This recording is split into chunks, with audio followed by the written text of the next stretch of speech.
এই বাঙালি বড় খারাপ। এই করোনার আগেও সুদ খাইছে, এখনো খায়। করোনার আগেও মা বাবার সাথে বেয়াদবি করেছে, এখনো করে। করোনার আগে আলেমদের গালি দিত, এখনো দেয়। করোনার আগে গাঞ্জা খাইতো, এখনো খায়। আছে না নাই? করোনার আগেও নামাজ পড়ে না, এখনো পড়ে না।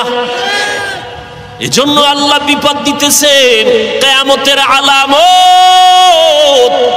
তসবিহ যেমন ছিঁড়িয়ে গেলে একটার পরে একটা, একটার পরে একটা দানা পড়তে থাকে।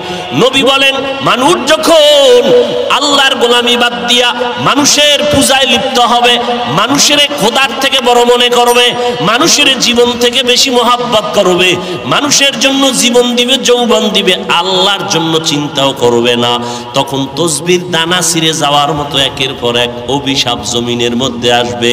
শুধু করোনা না, শুধু ডেঙ্গু না, অপেক্ষায় থাকো, আল্লাহর নবীর ওয়াদা মতো আরো ভয়ঙ্কর বিপদ অপেক্ষা করতেছে।